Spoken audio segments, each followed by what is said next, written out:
Nós começamos a edição de hoje com a cobertura completa da operação da Polícia Federal que mirou Jair Bolsonaro, assessores e aliados do ex-presidente.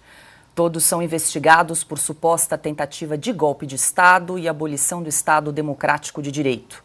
Nas primeiras horas da manhã de hoje, agentes da Polícia Federal chegaram à casa de Bolsonaro, em Angra dos Reis, em carros descaracterizados, para cumprir os mandados de busca e apreensão expedidos pelo ministro do Supremo, Alexandre de Moraes.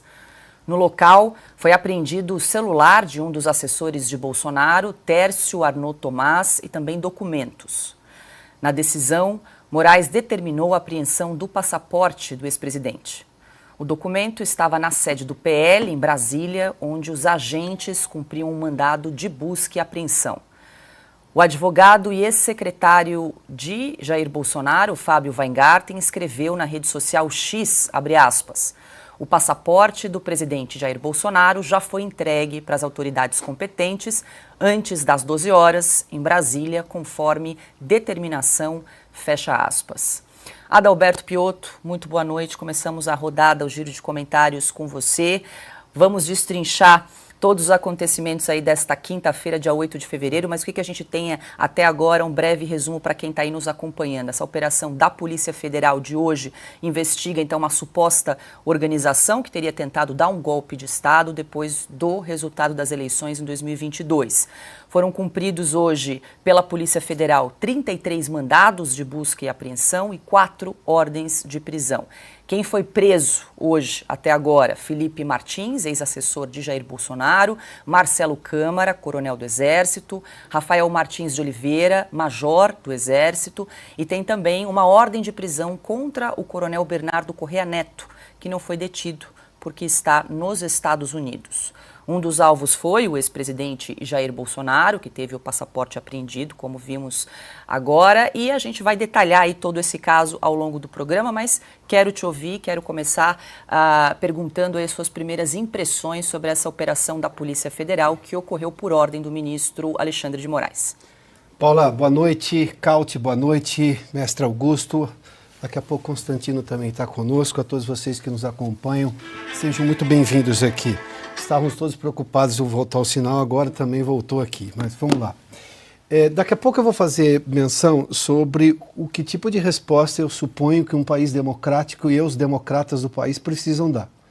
Mas antes vamos aos fatos. Primeiramente, o golpe que não se consumou. Na legislação americana existe o crime de conspiração. Não existe esse crime no Brasil, não existe conspiração, está lá no Código Penal brasileiro, ou na Constituição escrito crime de conspiração, não existe. Bom, mas eu nem estou chegando a esse ponto, porque os documentos todos são apócrifos, ou seja, não tem assinatura, não tem carimbo, nada disso se consumou. Se é que deveria se consumar, se é que isso realmente foi levado a sério por alguém. Tudo isso, no devido processo legal e num julgamento equilibrado, dentro de uma justiça que obviamente teme porque está abaixo da Constituição, dentro do Código de Processo Penal, do devido processo legal, tudo isso deveria ser feito de uma outra maneira, no meu entender. Mas vamos pegar aqui apenas uma análise clara e muito simples dos fatos que antecederam essa operação, essa mega operação da Polícia Federal hoje. Ontem, o presidente Jair Bolsonaro, o ex-presidente, fez um evento com muito público em São Sebastião. Era a data que ele deveria prestar depoimento na Polícia Federal, na unidade da Polícia Federal lá em São Sebastião, acerca da história da baleia, da importunação da baleia. Acabou sendo mudada a data, mas ele não manteve a data de ir lá a São Sebastião e foi recebido por um público enorme. Dias atrás, o presidente do Congresso Nacional, do Senado da República, Rodrigo Pacheco, disse que da agenda legislativa do Senado estava, sim, a votação clara, o objetivo claro de se discutir tempo de mandato para ministros do Supremo. O próprio Senado, Rodrigo Pacheco, que do jeito Pacheco de fazer as coisas, ou seja, com muita parcimônia, embora nós tenhamos um ativismo gigantesco por parte do Supremo, já uma realidade brasileira, com inquéritos abertos de ofício, inquéritos sem fim. Inquéritos sem fim, eu já fiz menção aqui, não poderiam estar nunca na mesma frase, a semântica proíbe o direito penal brasileiro mais ainda, mas vamos lá. O que nós temos tudo é que essas coisas estavam acontecendo recentemente. O caso, por exemplo, da decisão também monocrática, também unilateral do ministro Toffoli, de suspender a multa, por exemplo, da JF e agora recentemente da Nova Honor, antiga Odebrecht, acabou indo para um outro mercado de notícias, o mercado internacional. Saiu no Financial Times, há críticas, inclusive, daqueles veículos de comunicação aqui no Brasil, dos órgãos de imprensa mais próximos, até quase que assessores de imprensa do próprio Supremo Tribunal Federal e do governo Lula. Ou seja, tudo isso aconteceu recentemente. E agora sai uma operação em que cita, por exemplo, que Rodrigo Pacheco seria uma das pessoas, uma das autoridades presas nesse suposto golpe. Se essas coisas não têm nenhuma relação com a operação de hoje, é uma gigantesca coincidência. Mas, enfim, tudo isso precisa ser levado em conta. Agora, o que nós estamos tendo recentemente? Por decisão, inclusive, do ministro Alexandre de Moraes, nós tivemos busca e apreensão no gabinete de 2 parlamentares também da oposição, do maior partido de oposição, hoje a própria sede do partido. Ou seja, o presidente do partido, inclusive, até porque teria sido encontrado com ele uma arma ilegal, enfim, essas coisas todas, está preso. A informação é que mantém-se preso, não se consegue nem falar com o advogado. A pergunta que se faz é, se eu não tenho crime de conspiração na legislação brasileira um pouco mais, a minha pergunta é, os democratas do país, e falo tanto dos políticos e também de empresários, de gente do mundo corporativo, essas pessoas vão ficar silentes do que está acontecendo? Porque, de novo, este inquérito das milícias digitais, pelo que eu entendi, é onde está exatamente essa operação da Polícia Federal, é outro inquérito aberto de ofício, é outro inquérito que contém sucessivas prorrogações, a última, se não me engano, por 90 dias, datada de janeiro, se não me engano, acho que 22 de janeiro, mas agora, recentemente, dias atrás, nós estamos no começo de fevereiro.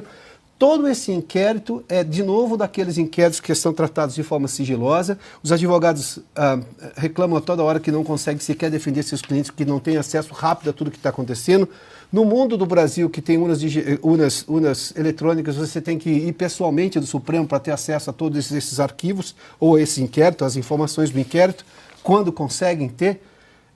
Há uma série de coisas que não coadunam com a lógica democrática brasileira estabelecida e pacificada desde a redemocratização e oficializada na Constituição de 1988.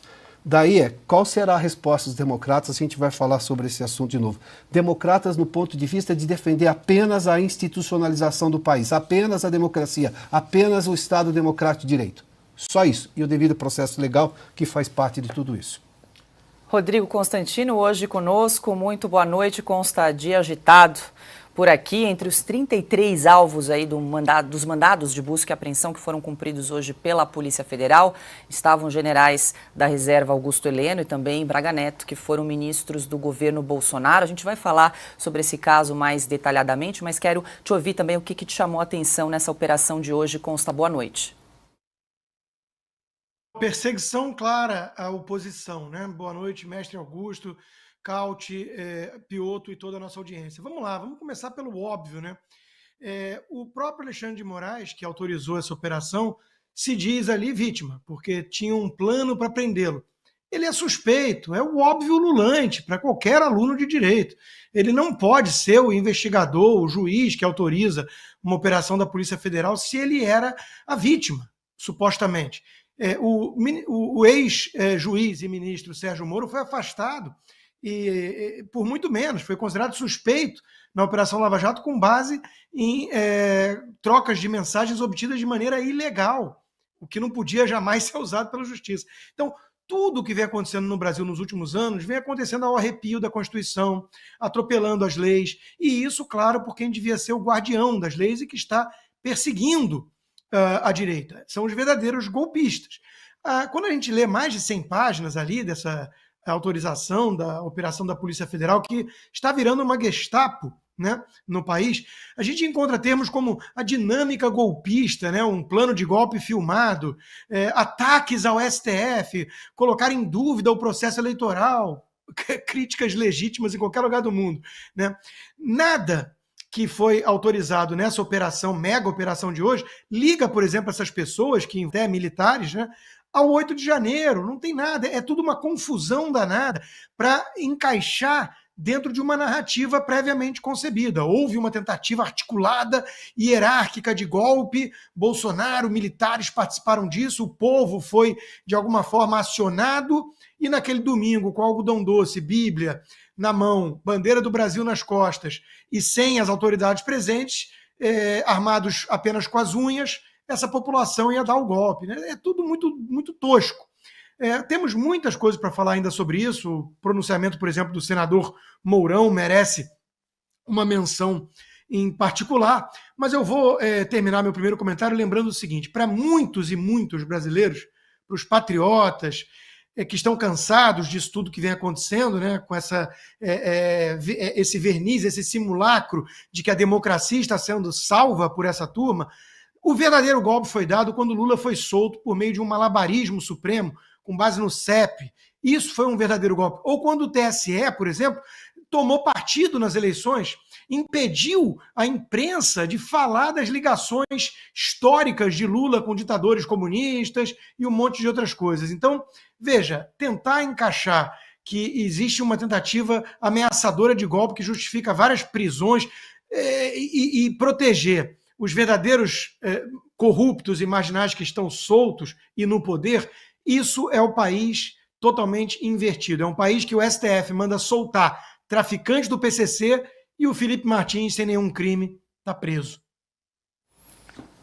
Carlo Cauti, muito boa noite, meu vizinho. Hoje eu sei que você é repórter, acompanha muito economia, negócios, mas hoje o noticiário policial se impôs aqui. Carlo Cauti, quero te ouvir aí. O que te chamou a atenção dessa operação da Polícia Federal hoje, onde foram cumpridos 33 mandados de busca e apreensão, mais 4 ordens de prisão? A gente vai rodar bastante nesse assunto, mas vamos fazer aqui uma primeira rodada de aquecimento. Boa noite, Carlo. Boa noite, Paula. Boa noite, mestre Augusto. Boa noite, Piotr. Boa noite, Constantino.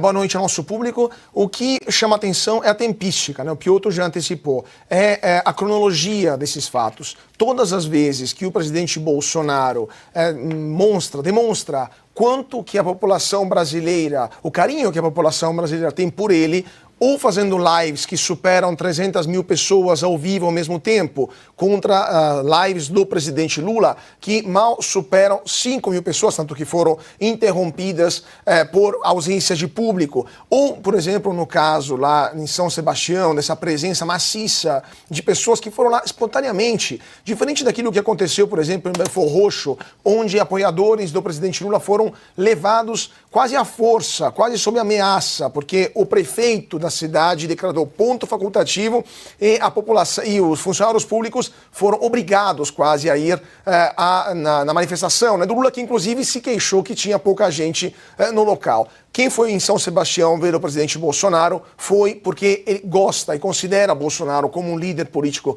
carismático, um líder político legítimo, e estava lá para ouvir as palavras de Bolsonaro.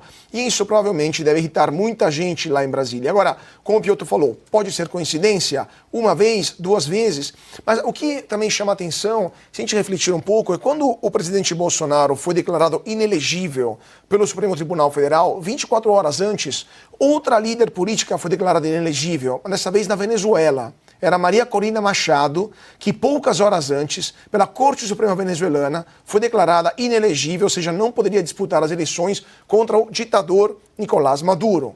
E hoje temos um caso oposto, porque poucas horas antes desta operação, que foi desencadeada por uma ordem de Alexandre de Moraes, a Corte Suprema Americana sinalizou que o ex-presidente Donald Trump pode sim concorrer às eleições nos Estados Unidos, mesmo se há processos, acusações, tentativas de evitar que ele concorra. Então temos uma operação da Polícia Federal que ocorre quando a Corte Suprema Americana demonstra como Trump pode ser eleito, pode concorrer, e por outro lado, um caso oposto, sempre poucas horas antes, isso, aí sim, por acaso, de uma ações do Supremo. Mas isso acho que é bastante indicativo de como as coisas estão funcionando aqui no Brasil, de um lado e do outro.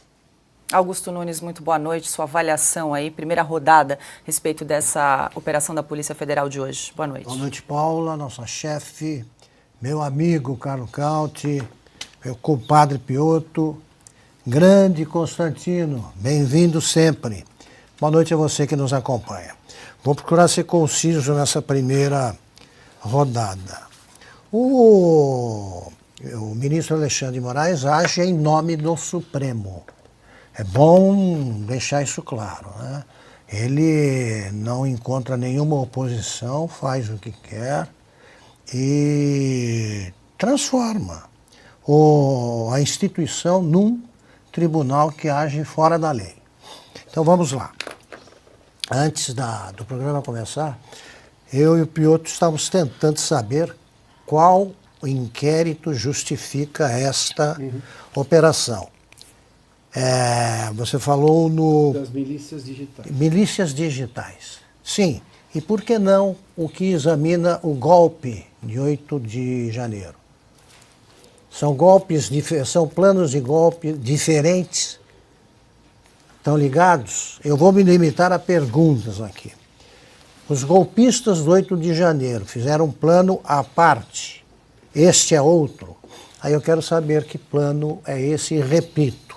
Golpe é coisa séria e não pode ser tratado por amadores.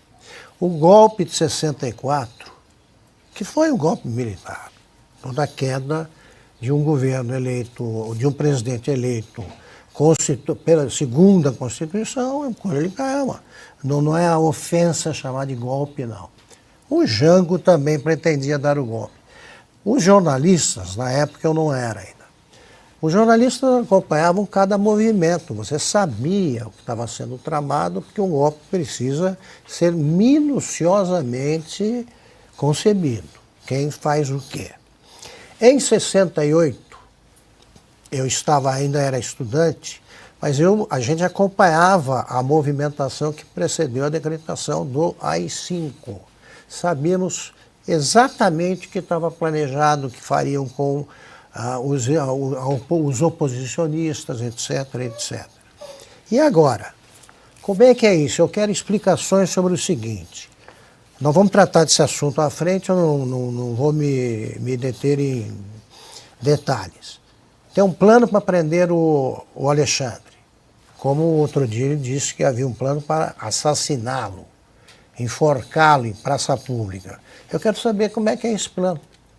Eu quero saber o que é que mudou, que eles são dois grupos, um queria prender, o outro queria matar, ou é o mesmo? Quem faria o quê? Por que o Bolsonaro voltou no dia 30 de março só? Quem chefiaria isso? Entre os que foram alvo das medidas de hoje, quem faria o quê?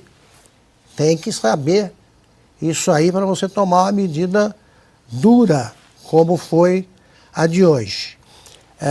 O inquérito das milícias digitais investiga golpe, mas eram milícias de verdade, essas fardadas e tal, ou a palavra milícia está sendo usada num outro sentido. Enfim, tudo somado, eu acho que anteciparam essa medida de hoje, também porque o ministro Dias Toffoli deu um passo maior que a perna, a reação da imprensa brasileira, inclusive, e sobretudo da imprensa internacional foi dura. Ele está agora como alvo, ele tem que explicar por que ele luta tanto para enterrar provas que o incriminam, inclusive. É ele a bola da vez e eles aproveitaram para antecipar o carnaval. Mas a quarta-feira de cinzas chega. Esses problemas reais no Brasil permanecem. Então é o seguinte, é hora de sair da clandestinidade, essa papelada toda, tirar da clandestinidade e mostrar. Fulano faria isso. Fulano faria isso. Porque se houvesse um golpe em andamento, nós aqui noticiaríamos. Nós saberíamos do golpe, porque esse é o papel do jornalista. A gente não vi nada nesse sentido. Não vi nada. Eu não acho que fiquei... eu sou vítima agora do estrabismo esperto aí que contamina essa turma. Não sou. E não vi nada. Então eu tenho o dever de cobrar explicações. Chega de clandestinidade.